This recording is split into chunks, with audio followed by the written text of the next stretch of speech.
اللهم صل وسلم وبارك على سيدنا محمد. ازيكم يا حبايبي؟ عاملين ايه؟ يا رب تكونوا بخير، يا رب في احسن حال ان شاء الله. باذن الله النهارده هنضف معاكم سمك القراميط. انا عملته قبل كده في القناه، بس هعمله تاني النهارده لان احنا يعني ما بناكلش القراميط غير في الشتاء. فبابا كان جايب قراميط زي ما انتم شايفين كده، وهي كبيره ما شاء الله. ف... فدلوقتي بقى ايه، هبدا ان انا انضفها معاكم. طبعا عشان القراميط، طبعا لان انا لو مسكته بصوا دلوقتي هتلاقيه هيتحرك وهيزهقني. تمام. لازم اهم حاجه تكون الصينيه اللي انت حاطه عليها تكون ناشفه، وفي نفس الوقت ما تكونش فيه ميه كتير. هي عيب القراميط ان انت لازم ما تحطيش ميه، تتعاملي معاها من غير ميه خالص. لو حطيتي ميه او غسلتي هتزفلت منك وهتبهدلك، ومش هتعرفي تنضفيها وهتطلع عينك. يعني بصي دي نصيحه يعني من اختي. بصوا بقى دلوقتي انا حطيته هنا كده على الصينيه اهو.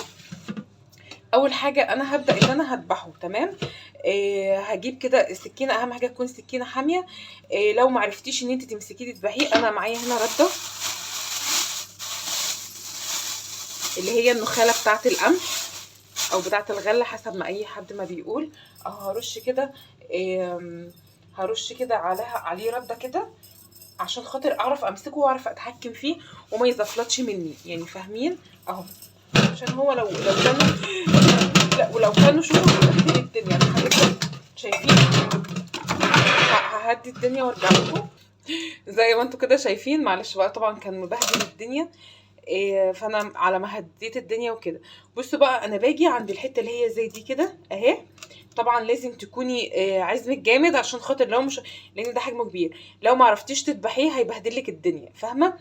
فهاجي بقى بصوا عند الحته دي كده اهي. انا هشيل الرده اللي انا حطاها. شفتوا السبعه دي كده؟ السبعه دي هاجي من عند الحته دي كده وهقول بسم الله. عشان خاطر اللهم صل على النبي تعرفي تتحكمي فيه عشان ما يزفلتش منك ويزهقك. تمام اهو. اهو زي ما انتوا كده شايفين لازم تحطي رده كتير كده اهو. هو يا جماعه روحه طويله، يعني هو القراميط روحها طويله. تمام. هبدا ان انا اقص الزعانف بقى بتاعته كده كلها اهي. بسم الله اهو بالشكل ده كده. وهاجي برضو من الناحيه التانية اهو. انا كله قدامكم اهو. بسم الله الرحمن الرحيم اهو. بصوا اهو، هو بياخدش وقت والله، هو بس تشغيل دماغ. واهم حاجه الميه ما تلمسكيش وانت شغاله، عشان الميه لو لمستك مش هتخلصي في يومك. يعني عن تجربه يعني شخصيا، انا جربت حاجات كتير. لقيت احسن حاجه ان الميه ما تلمسهوش وانت بتنضفيه عشان تعرفي تنضفيه. تمام. بصوا بقى انا شلت الزعانف بتاعته اهي.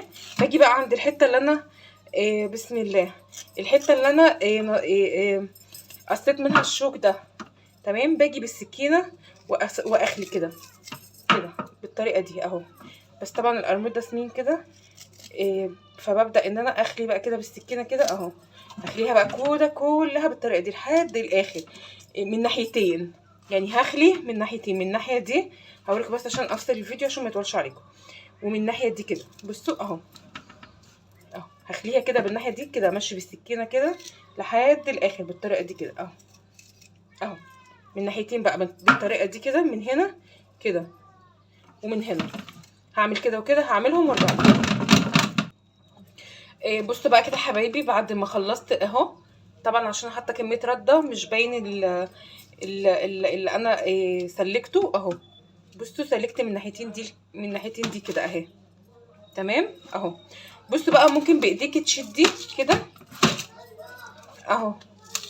اهو تشدي بايديكي كده اهو، بتبقى سهله بقى بعد كده. بصي اهو. حطي طبعا لما تلاقيه مش عارفه تمسكي تشدي ايه، تجيبي رده اهو. بصي بتجيها من تحت كده اهو. اهو بصوا اهي. بتيجي بقى كده اهو. بصوا اهي اهي. بصوا اهي. بص طبعا لما يكون بقى طري فيها لحم بالطريقه دي، بجيب السكينه وابدا اعمل كده اهو. بصوا اهو بالسكينه بقى كده اهو. دي عشان بس القرموط ده كبير شويه وسمين، يعني بيطلع الحته دي بالذات بتبقي تاخدي بقى بالك منها اهو بالطريقه دي كده. هعمل الناحيه التانية برضو بنفس الطريقه اهو. اجيب رده اهو،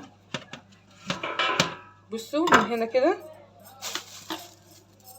بالطريقه دي برضو. اجيب مقص، ممكن لو مش عايزه تدخلي ايديكي مقص بتسلكي بيه كده اهو بالطريقه دي، وبعد كده تدخلي ايديكي رده وتحطي بقى صبعك بقى كده اهو.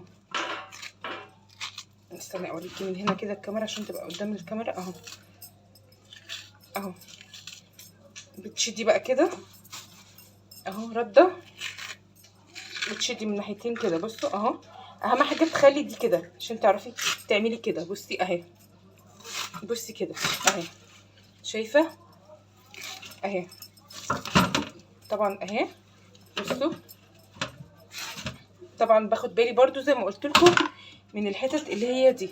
هي بتبقى يوم حوسه بصراحه، مش حوسه ولا حاجه يعني، مش بتاخدش في ايدي نص ساعه الحمد لله وربع ساعه كمان. هبدا بقى ايه بالسكينه اخد بالي بقى من الحتت دي اهو ماشي اهو. هبدا بقى اجيبها كده من الحته دي كده الاول اهو اهو زي ما انتم شايفين كده اهو. بصوا اهو اسلك اهو، باخد بالي طبعا اهي. هقص بقى الحته دي عشان اعرف اجيب الناحيه التانية اهو. الحتت دي بتبقى فيها دسم كتير فباخد بقى بالي منها بالسكينه زي ما انتم شايفين اهو اهو زي ما انتم شايفين. بصوا اهو، انا بس عايزه اوريكم اهو بالسكينه بقى اهو. ده عشان هي دسمه وكبيره شويه فهي مطلعه معايا لحم، لكن في بتبقى بجيبها ما بتطلعش دسم كده. فانا هعملها بقى كده كلها اهي. الحته دي بالذات عامه بتبقى ايه حساسه شويه اهي بالسكينه كده اهو. وببدا ان انا اخلي اهو. لازم بقى ست البيت تتعود تعمل كل حاجه في البيت. الحمد لله ماما معودانا نعمله كل حاجه اهو. هعملها بس وارجع لكم. بصوا بقى اهو، انا جبت هنا بايديا اهو. بصوا اهي كل حاجه لها اتجاهات اهي. من فوق كده ابتديت اهو الحته اللي هي فوق دي اهي بايديا بقى بمشي بايديا. بصوا عشان بس دسمه وسمينه فانا بتعامل بحرص شويه بايدي كده اهو اهي. هي عايزه قلب جامد شويه او واحده يعني تكون اهي. بصوا اهو ابدا بايدي كده بالراحه اهو اهو الحته دي اهي كده اهو اهو. بصوا كده بصوا كده اهي اهي اهيت. بصوا اهي خلاص كده تعتبر القرميط معانا خلصت اهي. مفيش بقى اسهل من كده اهي. طبعا بقى لو في اي زيادات بشيلها كده بالمقص اهي. طبعا في حته هنا كده كمان اهي اهي الحته دي كده اهي اهي كده خلاص هو نضف معانا. بصوا اهو مفيهوش اي حاجه اهو شايفين. هغسله بقى كويس جدا بس قبل ما اغسله همسك الدماغ برضو. الدماغ بنحب نعملها صياديه بتبقى حلوه في الشوربه بتاعت الصياديه. احط برضو رده اهي. بصوا اهم حاجه المقص ده نعمه يعني. بصوا عايزه اقول لكم نعمه، لولا هو ما كنتش سلكت فيه النهارده بصراحه اهو. هبدا ان انا اقص كده الشوارب بتاعته اهو. انا بابا بيموت في القراميط يعني. بصوا الشتا ده يجي لازم ناكله قراميط، ما كلهاش في الصيف ياكلها في الشتا. انا عايزه اقول لكم احنا اكلناها يجي 50 60 مره لازم نعملها له.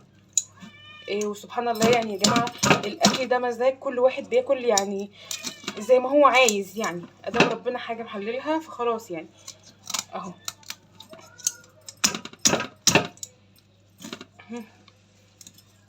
برضو هنضفها كده وافتحها واوريها لكم بقى بعد كده عشان الفيديو بس ما يطولش عليكم.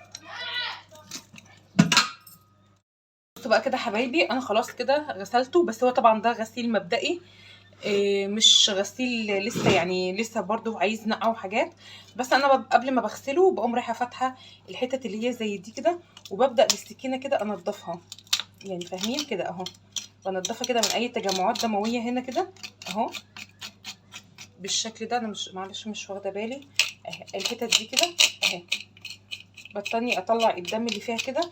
وطبعا لما بقطعها قطع صغيره، معلش بس مش ظابطه التليفون اهو، هبعد بس شويه كده اهو. بصوا هبدا بقى ان انا اقطعها قطع، بسم الله اهو تمام كده. هقطعه بقى ايه على قد الحجم اللي انا عايزاه.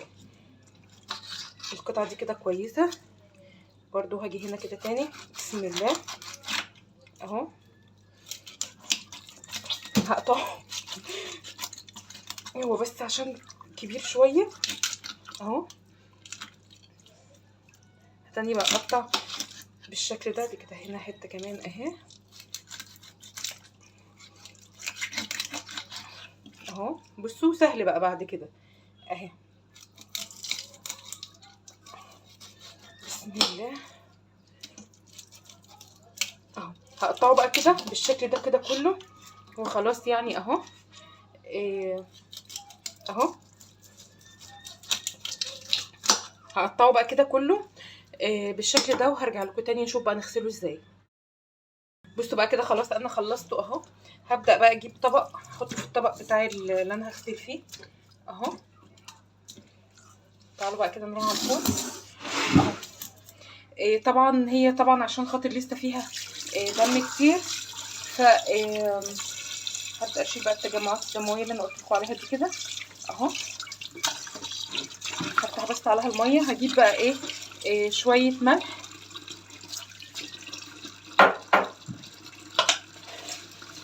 اهو. هجيب شويه ملح وهجيب دقيق. هحط كده كمان كده شويه دقيق وهسيبهم بقى منقوعين. اهم حاجه انك تنقعيهم كده في قلب الملح والدقيق عشان اي تجمعات دمويه في قلب القراميط تعمل. فانا هسيبهم كده منقوعين شويه وهنرجع بردك نغسلهم تاني واوريكم شكلهم هيبقى عامل ازاي. بصوا بقى كده حبايبي، انا خلاص غسلت القراميط اهي. بصوا انا بتني نقعاها بالدقيق والملح وبغسلها كمان بليمون لحد ما القراميط تبقى ميتها نظيفه بالطريقه دي. بصوا اهي الميه بتاعتها بتبقى رايقه بالطريقه دي. ودي طريقه سلخ فيها. دي طبعا الدسم بتاعها الدهنه بتاعتها. وزي ما انتوا كده شايفين يا حبايبي ادي كده القراميط بتاعتنا اهي. خلاص كده نضفتها. بصوا الميه بتاعتها رايقه.